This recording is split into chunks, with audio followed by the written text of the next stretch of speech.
अस्सलाम वालेकुम मेंबर्स। आज हम आप लोगों के साथ एक नया नावल स्टार्ट करने जा रहे हैं जिसका नाम है संग शिकन और इसको तहरीर किया है अबीरा हसन ने। ये टॉपिक थोड़ा-सा सेंसिटिव है और थोड़ा-सा बोल्ड भी हो सकता है, लेकिन इसके अंदर जो लिखा गया है, जिस चीज़ों से जिन बातों से रोशनास करवाया गया है, वो बहुत ज़्यादा अहम है। इसलिए हमें यकीन है कि इंशाल्लाह आपको ये नावल बहुत पसंद आएगा। अपनी कीमती आरा के बारे में हमें ज़रूर बताइएगा और हमें अच्छे तरीके से समझा दीजिएगा कि अगर कुछ ना भी समझ आए या कोई भी आपके ज़हन में सवालात हों। और इसके अलावा अगर आप अपना नावल हमें देना चाहते हैं, तो हमें कमेंट में बताइए और किसी नावल की फ़रमाइश करना चाहते हैं, तो वो भी आप हमें कमेंट में बता सकते हैं। तो चलिए स्टार्ट करते हैं अब हम अपना नावल संग शकन। तो लेट्स स्टार्ट।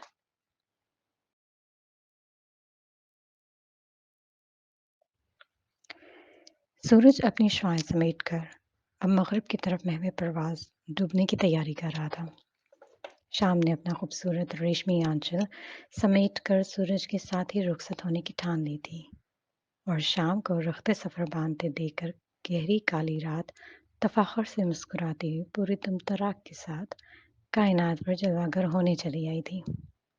इसी गहरी होती रात के शुरुआती हिस्से में वो अपने घर अलहयात विला के खूबसूरत और शाहाना अंदाज में सजे आलीशान बेडरूम में खड़ी अपनी तैयारी को आखिरी टच दे रही थी। उसे अभी हरम के साथ अपनी कॉमन फ्रेंड्स की तरफ दी गई पार्टी में जाना था। 2 दिन पहले ही वो पाकिस्तान से वापस आई थी, इसलिए इसके दोस्तों ने इसके एजाज़ में शहर के मशहूर क्लब में पार्टी रखी थी। क्लब, पार्टीज़, फ्रेंड्स के साथ आउटिंग और सैर-सपाटे, यही रुफ़ाया महाब की ज़िंदगी थी। रुफ़ाया महाब, वो शेख महाब यासिर की सरचढ़ी, नखरीली और बदमज़ाज इकलौती बेटी थी, जिसके गुरूर और घमंड के चर्चे पूरे अलहयात में मशहूर थे। वो आईने में एक आखिरी नज़र अपने खूबसूरत, तराशे हुए सरापे पर डालकर अपना मोबाइल और गाड़ी की चाबियां हाथ में लिए अपने कमरे से बाहर निकली। उसने नीली जीन्स कैपरी पर काली पेट से ऊपर तक की झिलमिल कुर्ती टॉप पहनी हुई थी, जिसकी स्लीव की जगह बस 2 डोरियां लगी हुई थी। बिना स्लीव्स के इसकी आधी और अधूरी टॉप में इसके दूधिया और मरमरी बाजू और कंधे साफ दिखाई दे रहे थे। लो वेस्ट फिटिंग की शेडेड जीन्स की कैपरी ऊंची टॉप की वजह से कई इंच तक इसका पेट और कमर दूर से ही नुमायां कर रहे थे। घुटनों से जरा सी नीचे कैपरी में इसके सडोल पिंडलियां और पैरों में मौजूद 5 की हाई हील ब्लैक सैडल्स इसकी 5 फुट 5 इंच की हाइट मजीद लंबी लग रही थी। इसका लिबास सतरपोशी की बजाय इसके वजूद को मजीद उजागर कर रहा था, मगर उसे इस चीज़ का एहसास तक नहीं था। आजकल तो वो वैसे भी हवाओं में उड़ती फिर रही थी। जब से पाकिस्तान आई थी, इसके पैर ही ज़मीन पर नहीं टिक कर रहे थे। तभी गुनगुनाते हुए वह अपने खूबसूरत खुले लंबे व्यू वाले बालों में हाथ चलाती हुई हरम के रूम की तरफ बढ़ी थी, मगर हरम का खाली पड़ा बेडरूम इसका मुंह चढ़ा रहा था।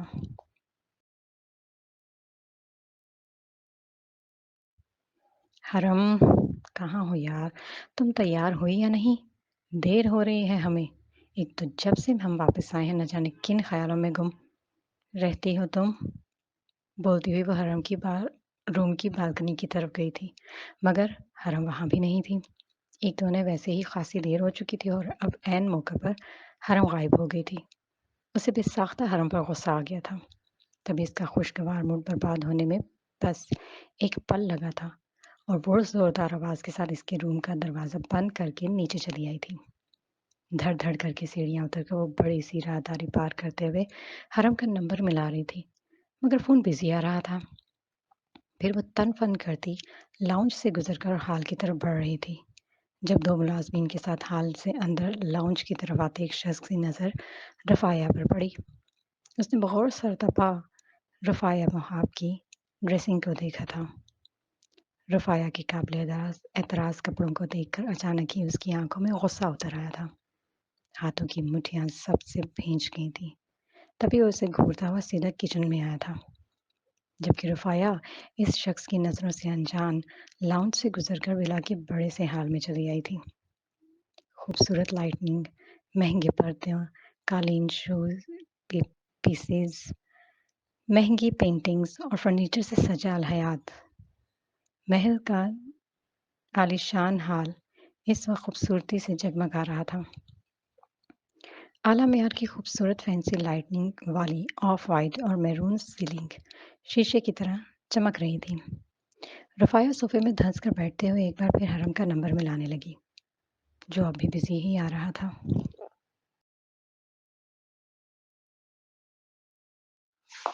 ईमन, पानी लाओ। वो झुंझलाकर फ़ोन कान से हटाते हुए अपनी मुलाज़िमा को आवाज़ देती हुई बोली और हरम का नंबर ना मिलने की वजह से मज़ीद झुंझलाहट का शिकार होते हुए उसे व्हाट्सएप करने लगी थी। तभी कोई सरत से ट्रे में गिलास रखे उसके सामने चलाया था और जानबूझकर ऐन रुफ़ाया के सामने जाकर लड़खड़ाया था।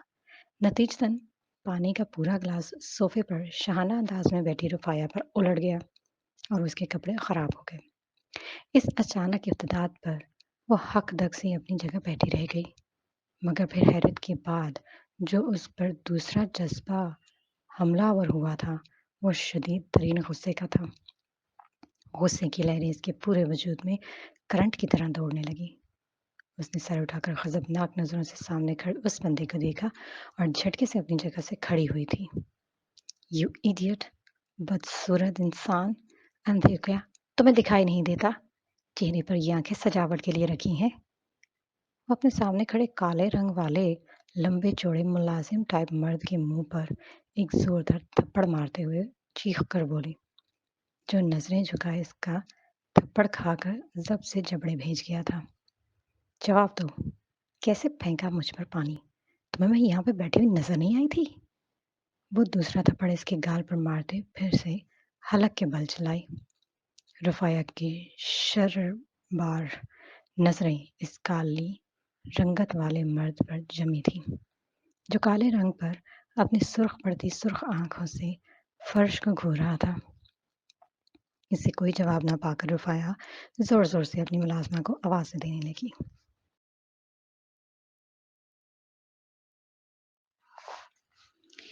"ईमन, ईमन, कोई है? कहाँ मर खप गए हैं सब?"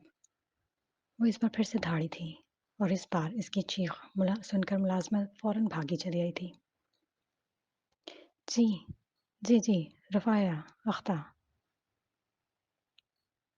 मुलाज़िमा रुफ़ाया के सामने आकर खड़ी हुई, बोली और इसके साथ भी वही हुआ जो इससे पहले इस काले मुलाज़िम के साथ हो चुका था। तन-फ़न करती खड़ी रुफ़ाया ने आगे बढ़कर ज़ोरदार थप्पड़ इसके सामने खड़ी मुलाज़िमा के सर मुँह पर मारा था। धान-पान सी मुलाज़िमा इसका ज़ोरदार थप्पड़ खाकर लड़खड़ा-सी गई थी। "कहाँ मर गई थी तुम? कब से आवाज़ें दे रही हूँ? बहरी हो गई थी क्या? कौन है ये बदसूरत आदमी? अंधा ना हो तो?" रुफ़ाया अपने सामने खड़े इस मुलाज़िम की तरफ इशारा करते हुए बोली, जिसने अपनी सुर्ख़ पड़ती नज़रें ज़रा की ज़रा उठा के इसके अपने सामने खड़ी रुफ़ाया को देखा कि ये नया सुडानी मुलाज़िम है, हदीद नासिर है अख्ती। आपके आने से 1 दिन पहले ही आया है। नया सुपरवाइज़र काम छोड़ गया है और हदीद को इसी की जगह पर रखा गया है। वही पुराना सुपरवाइज़र ही लाया था इसे। शेख महाब यासर ने इसे काम पर रख लिया है। ईमन रुफ़ाया के डर से काँपती हुई आवाज़ में बोली थी। तभी रुफ़ाया ने इसे घूरती निगाहों से देखा। डैड को इस बदशक्ल आदमी के सिवा और कोई दूसरा नौकर नहीं मिला था। छाँट-छाँट कर सारे बदशक्ल मुलाज़िम इकट्ठे कर रखे हैं। पहले मेरे लिए वो काले बुज़दिल बॉडीगार्ड्स रख लिए थे और अब घर की सिक्योरिटी के काले लोग और ये अब काला सूडानी। दुनिया में क्या खूबसूरत लोगों का काल पड़ गया है। दफ़ा करो इसे मेरी नज़रों से और ये बताओ कि हरम कहाँ है? रुफ़ाया ने एक हकारत भरी नज़र इस काले सूटानी हदीद नासिर पर डालते हुए हरम के बारे में पूछा।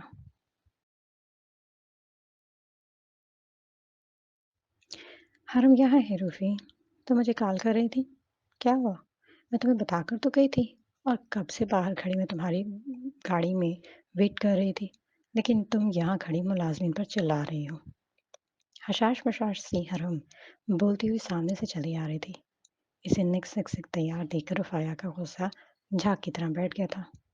इसे अचानक याद आया था कि हरम उसे बता कर गई थी, मगर इस वक़्त रुफ़ाया इस साहिर शख़्स के तसव्वुर में खोई हुई थी। तभी इसके दिमाग से ये बात निकल गई थी। तैयार तो थी, मगर इस बदशक्ल आदमी ने देखो क्या किया। पानी फेंककर सारे कपड़ों का सत्यानाश कर दिया। अंधा कहीं का, काली भयानक सूरत वाला। आप यहाँ खड़े मेरी बातें क्या एंजॉय कर रहे हो? शक्ल गुम करो अपनी, बदसूरत इंसान। और अहमद, तुम ऊपर जाकर मेरे कपड़े निकालो। हरम, मैं 2 मिनट में कपड़े चेंज करके आती हूँ, तुम बाहर मेरा वेट करो। रुफ़ाया जल्दी जल्दी बहुत तेज़ी से वापस पलट गई।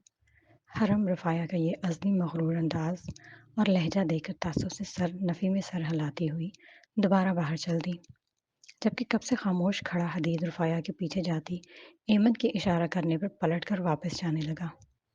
रुफ़ाया के हकारत भरे जुमले सुनकर न जाने क्यों वो तंज़ी अंदाज़ में मुस्कुरा दिया था और फिर पलटकर एक भरपूर नज़र दूर जाती इस घमंडी लड़की पर डाली, जिसने इस पर हाथ उठाकर खुद अपने लिए ग़ज़ब को आवाज़ दे डाली थी। हदीद को बस सही वक़्त और मौके का इंतज़ार था। इसके बाद कौन होता जो उसे हदीद से बचा सकता था? वो दिल में रुफ़ाया का अंजाम सोचता हुआ ताज्जुब से सर हिलाकर बाहर की तरफ चल पड़ा। और ये रुफ़ाया महाब का हदीद नासिर से पहला तारुफ था।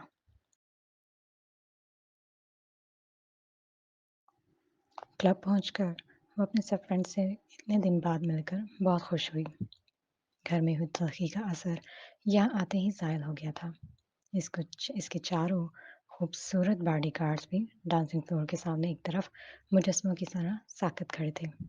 उसकी एक बेहतरीन दोस्त माहीन भी आज इस पार्टी में इनवाइटेड थी, मगर 1 घंटा गुजरने के बावजूद वो अब तक नहीं पहुंची थी। रुफ़ाया ने उसे काफ़ी बार कॉल भी किया था, मगर माहीन कॉल पिक नहीं कर रही थी। वो 2-3 बार माहीन को कॉल कर चुकी थी, मगर जब माहीन ने कॉल पिक नहीं की, तो वो लापरवाही से सर झटकते हुए सबके साथ मगन होकर पूरी तरह पार्टी एंजॉय करने लगी। और फिर अचानक कुछ देर बाद उसे अपने आसपास किसी की घूरती नज़रों का एहसास शिद्दत से होने लगा। वो हर बार अपना वहम वहम समझकर इस एहसास को टाल देती थी, मगर फिर जब उसे अपने एक फ्रेंड बासित के साथ डांसिंग फ्लोर पर डांस करते हुए ये शदीद एहसास होने लगा, तो वो सख्त बेचैनी महसूस करते हुए अपने एतराफ़ पर एक नज़र डालकर डांसिंग फ्लोर से नीचे मौजूद लड़कियों से बात करती हरम के पास जा पहुंची और इसका हाथ पकड़कर डांसिंग फ्लोर से कुछ दूर पड़े सोफ़ों और टेबल्स की तरफ बढ़ गई। तभी इसके पीछे चलता कोई गैर महसूस अंदाज में रुफ़ाया के दाएं तरफ पड़ी टेबल पर आ बैठा और उसने कुछ तो बैठी रुफ़ाया पर एक भरपूर नज़र डाली थी। इस वक्त वो एक बंद गले वाली ब्लैक घुटनों से ऊंची छोटी सी फिटिंग की ड्रेस में मलबूस थी। ड्रेसिंग का गला रुफ़ाया को सफ़ेद चमकदार गर्दन तक बंद था और आस्तीन भी फुल थी। पूरी ड्रेस गले से घुटनों तक फुल फिटिंग में थी, जिससे इसके वजूद के नशे व फ़राज़ साफ वाज़ेह हो रहे थे। घुटनों से 2 इंच और अ, घुटनों से 2 इंच और तक ख़त्म होती इस ड्रेस के बाद रुफ़ाया की गोरी स्टूल टाँगें दूर से ही चमक रही थीं। गहरे काले रंग की ड्रेस में इसकी बर्फ़ जैसी सफ़ेद रंगत लश्कारे मार रही थी। वो ताज्जुब से इसे देखता हुआ दिल ही दिल में जैसे कुछ अज़्म कर चुका था।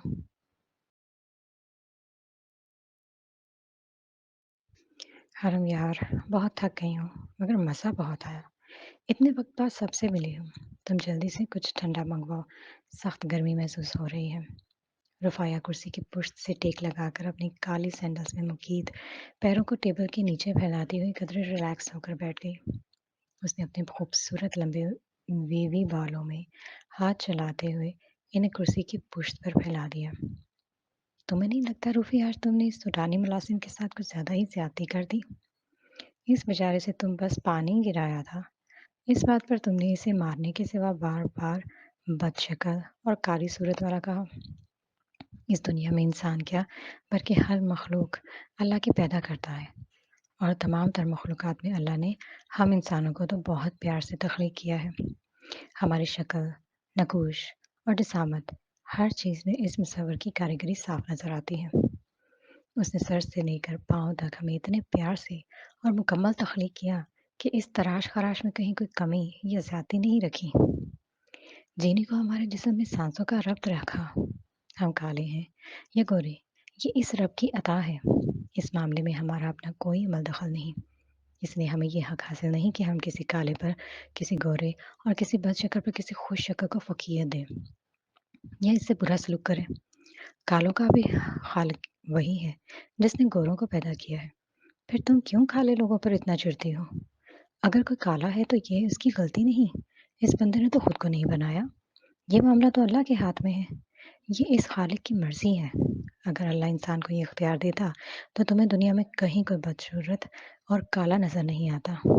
ہر کوئی خود کو خوب سے خوب تر بناتا، مگر اللہ پاک نے اپنے سب بندوں کی صورت، سیرت اور قسمت دوسروں سے مختلف بنائی ہے، جس میں یقیناً اس کی ہزاروں مصلحتیں پوشیدہ ہیں۔ تم ایک انسان ہونے کے ناطے اللہ کی مصلحتوں اور اس کے فیصلوں کو چیلنج نہیں کر سکتی۔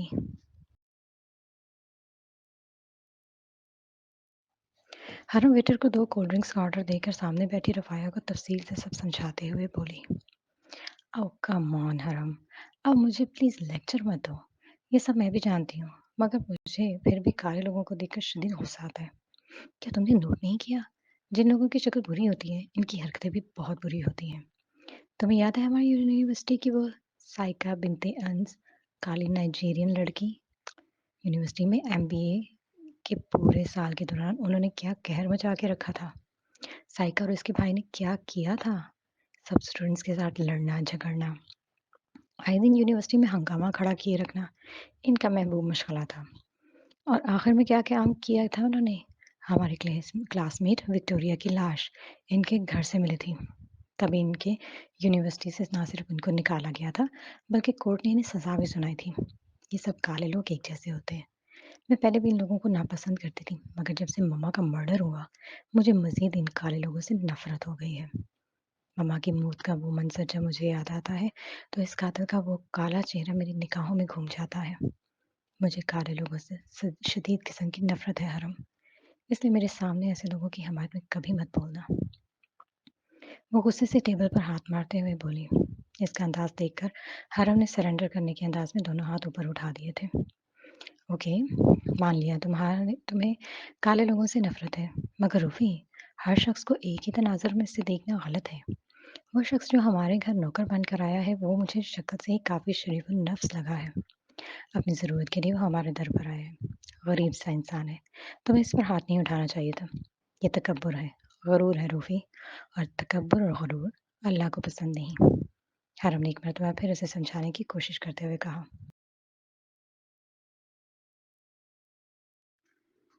تمہارے نزدیک تکبر کی کیا تعریف ہے حرم؟ میں نہیں جانتی۔ مجھے جو کچھ ملا، جو کچھ عطا کیا گیا وہ اللہ کی دی ہوئی نعمتیں ہیں۔ اگر میں ان نعمتوں سے لطف اندوز ہوتی ہوں، ان کا اعلان کرتی ہوں، تو کیا یہ تکبر ہے؟ اور اگر ہے بھی تو ٹھیک ہے، میں مغرور ہی صحیح۔ مجھے اللہ نے کسی چیز کے لیے نہیں ترسایا تو میں خود پر تکبر کیوں نہ کروں حرم؟ اگر اللہ مجھے ایک عام انسان کے گھر عام سی لڑکی بنا کر پیدا کرتا تو میں بھی ڈری سہمی دبوسی رفایہ کے روپ میں جینے تھی، مگر میں دی رفایہ محاب یاسر ہوں۔ میرا ڈیڈ اس شہر کے ٹاپ بزنس مین ہے، میں ان کی اکلوتی بیٹی ہوں۔ مجھے اللہ نے اپنی ان ساری نعمتوں سے نوازا ہے جس کی تمنا ہر کوئی شخص کرتا ہے۔ بتاؤ کس چیز کی کمی ہے مجھ میں؟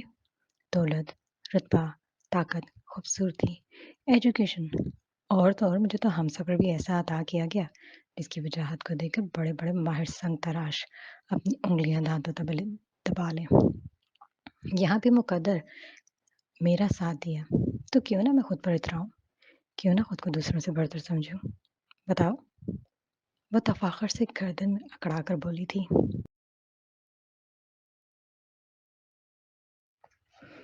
جو نعمتوں کو دینے پر قادر ہے وہ چھیننا بھی جانتا ہے۔ وہ ازل سے کروڑوں مٹی کے بتوں کو مٹی سے بنا کر مٹی میں ملا چکا اور اب تک ملاتا رہے گا۔ وہ جب جسے چاہتا ہے کن فرما کر اپنے اشاروں پر چلاتا ہے، جسے چاہتا ہے زندگی دیتا ہے، جسے چاہتا ہے نعمتیں دیتا ہے، جس سے چاہتا ہے زندگی چھینتا ہے، जिस से चाहता है नेमतें छीन कर इस समेत इसका गरूर भी खाक में मिला देता है। इसके सामने बड़े-बड़े माहिर संग-तराश भी बस हैं, क्योंकि वही है जो असल संग-शिकन है। इंसान के इख्तियार में कुछ नहीं, फिर खुद को सब कुछ समझने वाला इंसान नादान ना हुआ तो क्या हुआ? वो किस धोखे में जी रहा है? क्या वो अपने रब को भूल गया है, जो हर शय पर कादिर है? क्या ऐसा इंसान ये नहीं जानता कि अगर दुनिया में इसको जो आला हैसियत अता की गई है, वो इसकी काबिलियत की वजह से नहीं, बल्कि अल्लाह के इस करम की वजह से है जो अपने बंदों पर करता आ रहा है। इसका ये करम ही नेमत के रूप में हमें अज़ल से मिलता आ रहा है। मगर हमारा ये तकब्बुर भीख की सूरत में इन रब की इन नेमतों को भी हमसे छीन लेता है। नेमतें तो हमसे पहलों को भी अता की गई थी। नमरूद, क़ारून, फ़िरौन सभी हमारे ये तकब्बुर भीख की सूरत में मिली। इनको बहुत ज़्यादा नवाज़ा गया था, मगर इनका अंजाम क्या हुआ? अता की गई नेमतों पर इनका तकब्बुर इन्हें ले डूबा। इनकी अकड़ इनके साथ ही मट्टी में मिल गई। इस ठहरी हुई संजीदा आवाज़ पर रुफ़ाया ने गर्दन मोड़कर अपने दाएँ जानब देखा। मुकम्मल अरबी लिबास में बैठा वो लंबा-चौड़ा सा शख़्स अपने खूबसूरत चेहरे पर सजी फ्रेंच कट दाढ़ी पर हाथ फेरते हुए अरबी में बोलता रुफ़ाया समेत हरम को भी सख्त हैरत से दो-चार कर गया था। ठीक कहा आपने, यही बात मैं अपनी दोस्त को समझाने की कोशिश कर रही थी। दरअसल मेरी दोस्त जितनी खूबसूरत खुद है, उसे दूसरों में भी इनकी खूबसूरती ही अट्रैक्ट करती है। हर चीज़ से अपने मुकम्मल रूप में पसंद है। हाँ, बस ये काले और अधूरे लोगों से बस थोड़ा-सा चिढ़ती है, मगर बहुत प्यारे दिल की मालिक है। हरम ने रुफ़ाया को देखते हुए मोहब्बत से कहा।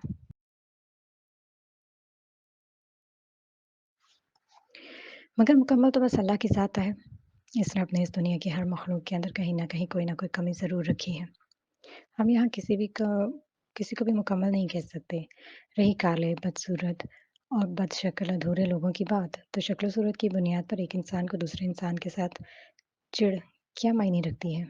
एक शख्स किसी दूसरे को ख़ल्क़ करने पर तो कादिर नहीं। दीन इस्लाम हमें मुसावात और बराबरी का सबक देता है। मेरे अल्लाह ने सब मुसलमानों को तस्बीह के दानों की तरह एक ही धागे में बराबर और तरतीब से पिरो दिया है। जिस तरह तस्बीह के एक धागे में पिरोए हुए बाकी सारे मोती एक ही साइज़ और बनावट के होते हैं, इसी तरह एक मुसलमान दूसरे मुसलमान के मुकाबले बराबर है। कोई किसी से कमतर या बरतर नहीं। रंग, नस्ल, जिन्स या ज़ात की बुनियाद पर कोई मुसलमान किसी दूसरे पर सबकत हासिल नहीं कर सकता। अल्लाह ताला ने अपनी इल्हामी किताब कुरान मजीद में वाज़ेह इरशाद फरमाया है कि दीन इस्लाम में ना किसी अरबी को अजमी पर फ़ोक़ियत है और किसी अजमी को अरबी पर। एक बार फिर वो हरम और रुफ़ाया को वाज़ेह लफ्ज़ों में जताता हुआ बोला, मगर इस बार रूफ़ी ने उसे तीखे चितौने से घूरा। ओह! प्लीज़, हम यहाँ किसी मज़हबी जलसे में आपकी तबलीग सुनने नहीं आए। आप हैं कौन? और क्यों बिला वजह हमारी बातों के बीच मदाखलत कर रहे हैं? पहले अपना क़िबला तो दुरुस्त करें। इस क्लब में बैठकर दीन की बातें करते हुए आप निहायत फ़नी लग रहे हैं। अगर इतने ही दीनदार बन रहे हैं तो यहाँ क्या करने आए हैं? आप जैसे लोग ऐसी जगहों पर क्या काम है? यहाँ बैठकर दूसरों को तरस देने के बजाय बाहर जाकर किसी मस्जिद में बैठें और अल्लाह अल्लाह करें। चलो हरम, न जाने कौन है, सारा ही मूड ही ख़राब कर दिया बदतमीज़ ने।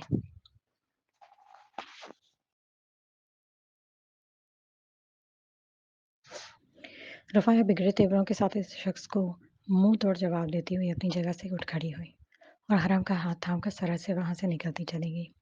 रुफ़ाया ने आखिर में इस शख्स को बदतमीज़ उर्दू में कहा था ताकि वो समझ ना सके, मगर वो नहीं जानती कि थी कि इसके सामने बैठे शख्स को उर्दू समेत 17 ममालिक की ज़बानों पर मुकम्मल अबूर हासिल है। तभी खुद को बदतमीज़ का लफ्ज़ मिलने पर इस हरबी होलिये वाले खूबसूरत से शख्स के लबों पर मुस्कुराहट फैल गई थी और इसकी गहरी नीली आँखों ने दूर तक रफ़ाया का पीछा किया था। आज अल-फलाह में जश्न का सा समा था, क्योंकि अल-फलाह इदारे की शुरुआत करने के पीछे छुपा अपना मकसद इन सब ने नहायत कामयाबी के साथ पा लिया था। वो अब तक न जाने कितने ही बीमारों का इलाज करने में कामयाब हो चुके थे। आज भी यहाँ से 15 लड़कों का कामयाब बैच वापस अपने ठिकानों पर जा रहा था। ये वो 15 नौउम्र लड़के थे जिन्हें कराची शहर के मुख्तलिफ इलाकों से उठाकर यहाँ लाया गया था। ये लड़के नशे के आदी होने के साथ मुख्तलिफ किस्म की माशरती अखलाकी बुराइयों में भी इस तरह मुलव्वस थे कि इन्हें इनके घर वालों ने भी कबूल नहीं किया था और इन्हें घरों से भी बाहर निकाल कर फेंक दिया था। ये 15 नौउम्र लड़के जो अपने मुल्क और माशरे के लिए नकारा उज़्ज़ू थे, इन्हें दोबारा से कारआमद बनाने के पीछे अल-फलाह की दिन-रात की मेहनत शामिल थी। इन्हें यहाँ कुछ महीनों के इलाज और ट्रेनिंग के बाद इस काबिल कर दिया गया था कि अब ना सिर्फ नशे से दूर हो चुके थे, बल्कि इन्हें मुख्तलिफ किस्म के रोज़गार से जोड़कर अपने-अपने पैरों पर खड़े होने के काबिल भी बना दिया गया था। लड़कों को ज़हनी तौर पर मसरूफ़ रखने के लिए इन्हें यहाँ मुख्तलिफ किस्म के हुनर भी सिखाए जाते थे।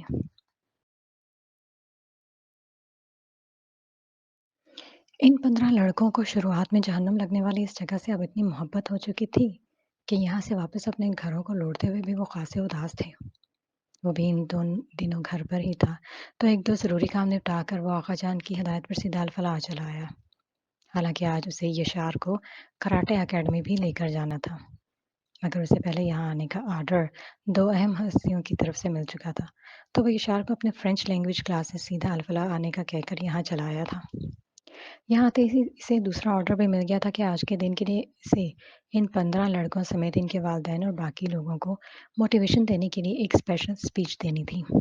ऑर्डर सुनते ही वो बौखला गया था, मगर ये ऑर्डर जिन 2 बड़ी हस्तियों ने दिया था, इन्हें इनकार करने की ना इसमें हिम्मत थी और ना ही इतनी जुर्रत कि वो इनके दिए गए काम को घबराहट के हाथों मजबूर होकर इसमें डंडी मार सके। तभी इनके हुक्म पर सर तस्लीम खम करते हुए वो राज़ी हो गया था। फिर नर्वस से अंदाज में इस दरमियाने हाल से नज़र डालकर वो सामने बने छोटे से स्टेज की तरफ चला गया। वो ज़्यादा नर्वस इस वजह से भी था कि इसके सामने ही वो दोनों लोग भी मौजूद थे, जिनका इसकी ज़िंदगी को बनाने में बहुत अहम रोल था। वह जो कुछ भी था इन दोनों की वजह से ही था, मगर वो दोनों हमेशा इसको मुश्किल तरीन कामों में फँसाकर इसकी बेबसी से हिस्स उठाते थे। अब भी उन्होंने इसके कंधों पर एक बड़ी ज़िम्मेदारी डालकर उसे फँसा दिया था। वो ताज्जुब से सोचता हुआ स्टेज पर चला गया। फिर उसने एक तायराना नज़र पूरे हाल पर डाली और सामने बैठे इन 15 लड़कों को मुस्कुराकर देखते हुए वो इन लड़कों के पीछे बैठे इनके वालिदैन और बाकी के नए लड़कों को देखने लगा।